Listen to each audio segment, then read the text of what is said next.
अव्यक्तवाणी पढ़ेंगे जो 15 दिसंबर 1999 को अव्यक्त बाप दादा द्वारा उच्चारी गई थी।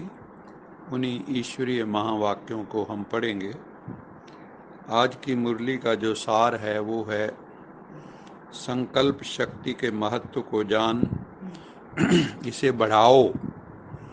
संकल्प शक्ति के महत्व को जान, जो हमारी थॉट पावर है।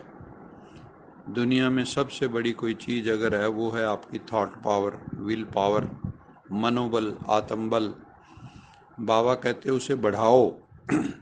वो तभी बढ़ेगा जो पॉजिटिव थॉट पैटर्न होगा। अगर हमारा negative, depressive, wasteful thought pattern होगा तो हमारी आत्म शक्ति बढ़ नहीं सकती। इसलिए बाबा कहते हैं कि इस शक्ति, संकल्प शक्ति के महत्व को जान, भी इसकी इम्पोर्टेंस क्या है लाइफ में, इसे बढ़ाओ और प्रयोग में लाओ। जो भी महापुरुष होते हैं उनका आत्मबल, मनोबल बहुत स्ट्रांग होता है, और जो वीक सोल्स होती हैं, कमज़ोर आत्माएं होती हैं, उनका आत्मबल कमज़ोर होता है। इसलिए वो जिंदगी में पूर्ण रूपेण सफल नहीं हो पाते, अपने साथ वायदे करके निभाते नहीं हैं। तो बाबा कहते हैं कि अपनी थॉट पावर को पॉजिटिव बनाओ, प्योर बनाओ, पर्पसफुल बनाओ, पावरफुल बनाओ। आज ऊंचे ते ऊंचा बाबा, शिव बाबा अपने चारों ओर के श्रेष्ठ बच्चों को देख हर्षित हो रहे हैं, क्योंकि सारे विश्व की आत्माओं से आप बच्चे श्रेष्ठ अर्थात हाईएस्ट हैं। दुनिया वाले कहते हैं हाईएस्ट इन दी वर्ल्ड, वो भी एक जन्म के लिए, लेकिन आप बच्चे हाईएस्ट, श्रेष्ठ इन दी कल्प, पूरे कल्प में आप आत्माएं श्रेष्ठ हैं। जो आत्माएं श्रेष्ठ होती हैं ना, उनका पतन भी हो जाए, गिर भी जाएं, तो भी उनकी श्रेष्ठता पूर्ण रूपेण खत्म नहीं होती है। राजा कभी रंक भी बन जाए, उसके रॉयल संस्कार तो रहते ही हैं, और फिर वो रॉयल बन भी जाता है जरूर। वही बाबा कहते हैं सारे कल्प में आप श्रेष्ठ रहे हो। जानते हो ना इस तथ्य को। अपना अनादि काल देखो। अनादि का मतलब होता है जब हम अपने आत्म रूप में टिके हुए हैं, शरीर नहीं है जब हमारे पास। तो हमारा आदि अनादि रूप क्या है? अनादि रूप है जो, हाँ, रूप तो है बिंदु, ज्योति बिंदु, चैतन्य ज्योति बिंदु। और गुण कौन से हैं? शांत स्वरूप, आनंद स्वरूप, प्रेम स्वरूप, ज्ञान स्वरूप, शक्ति स्वरूप, पवित्र स्वरूप, सुख स्वरूप, सत्य स्वरूप। ये हमारा असली स्वरूप है, लेकिन हम इसको भूल जाते हैं। अपना अनादि काल देखो। अनादि काल में भी आप सभी आत्माएं कहाँ रहते थे? सब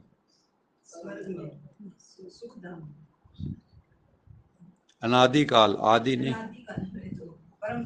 अनादि काल में भगवान के साथ ही रहते थे, अपने घर में रहते थे। जैसे माँ बाप बच्चों के साथ रहते हैं, ऐसे हमारा भी जो माता पिता, बंधु सखा, परमात्मा कहते हैं ना, उसी के साथ परम धाम में हम सब आत्माएं रहती थी। अनादि रूप में भी हम बाबा के साथ समीप रहने वाले श्रेष्ठ आत्माएं हो। रहते सभी हैं, लेकिन आपका स्थान बहुत समीप है। जो परम धाम है वहाँ पर आत्माओं का जो पैटर्न है वो सबसे पहले हैं आदि सनातन देवी देवता धर्म की आत्माएं। जो तना है, ये जो कल्प वृक्ष बना हुआ है, ये उल्टा वृक्ष है, आत्माओं का वृक्ष उल्टा। ऊपर परमात्मा है, नीचे देवात्माएं, उनकी आत्माएं हैं, फिर बाकी अनेक धर्म है ना, जिसमें जो है इस्लाम आ जाता है, बौद्धी आ जाते हैं, क्रिश्चियन आ जाते हैं, शंकराचार्य आ जाता है, सन्यास। ये सारे धर्म जितने भी हैं दुनिया में, फिर छोटे मोटे समाज, ऐसे देव समाज, ब्रह्म समाज, आर्य समाज, ये सब छोटे मोटे मठ पंथ, ये सब उसमें आ जाते हैं। बाबा कहते हैं तुम तो बहुत समीप रहने वाली आत्माएं हो भगवान के। फिर आओ आदि काल में। सृष्टि का आदि काल है सतयुग, और इस वक्त हम संगम युग पर हैं। सतयुग की तरफ हमारा मुख है। भगवान हमें परम धाम, वाया परम धाम, सुख धाम ले जा रहे हैं। शांति धाम से होते हुए हम कहाँ जाएंगे? सुख धाम, वाया शांति धाम।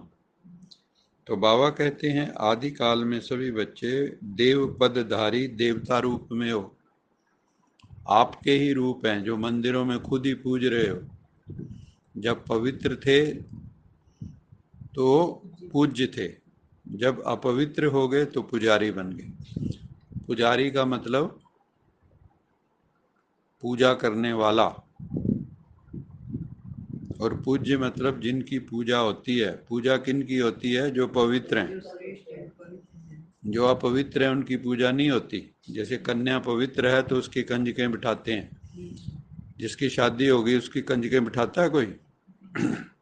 पवित्रता की भारत में पूजा है, और हर जगह है। परमात्मा की पूजा क्यों है? पवित्र है। महात्माओं, संत महात्माओं की पूजा क्यों होती थी? क्योंकि पवित्र हैं। सन्यासियों को क्यों लोग पूजते हैं, माथा टेकते हैं? क्योंकि पवित्र हैं। आपको आज मान लो किसी महात्मा के बारे में कोई ऐसा चरित्र की बात पता लगे, तो आप पूजा करोगे फिर उसकी? उसी क्षण पीछे हट जाओगे। तो पूजा है पवित्र की। पवित्र का मतलब होता है जिसमें कोई मिलावट ना हो। जैसे आप कहते हो ना हमें प्योर घी चाहिए, क्या कहते हैं? प्योर घी, कोई मिलावट उसमें ना हो। ऐसे प्योर सोल चाहिए। भगवान को भी कौन पसंद है? जो प्योर है। और वो इम्प्योर को प्योर खुद ही करता है आगे। उसकी विधि बताता है, बच्चे तुम इम्प्योर हो गए हो, इम्प्योरिटीज बहुत हैं तुम्हारे भीतर, टॉक्सिसिटी बहुत है, और मैं तुम्हें अब पवित्र बनाने आया हूँ, पतित से पावन बनाने आया हूँ। आदि काल में सर्व प्राप्ति स्वरूप हो, किसी चीज की कमी नहीं है। वो स्वर्ग है, बैकुंठ है। वहां कोई कुंठाग्रस्त नहीं है, किसी के पास कोई कमी नहीं है। ना शारीरिक स्तर पे, ना मानसिक स्तर पे, ना बौद्धिक स्तर पे, किसी भी स्तर पे, ना सामाजिक स्तर पे किसी चीज की कमी नहीं है। आपस में सब बहुत प्यार से रहते हैं। शेर और बकरी कहो, गाय कहो, एक घाट पे पानी पीते हैं। अच्छा मीठे मीठे सिखिलद बच्चों प्रति याद प्यार, गुड मॉर्निंग। रूहानी बाप की रूहानी बच्चों को नमस्ते। हम रूहानी बच्चों की रूहानी मात पिता बाप दादा याद प्यार, गुड मॉर्निंग, गुड नाइट और नमस्ते। सदा रहो कहीं नहीं बन जाओ, बांध लो अपने, चलो प्रभु के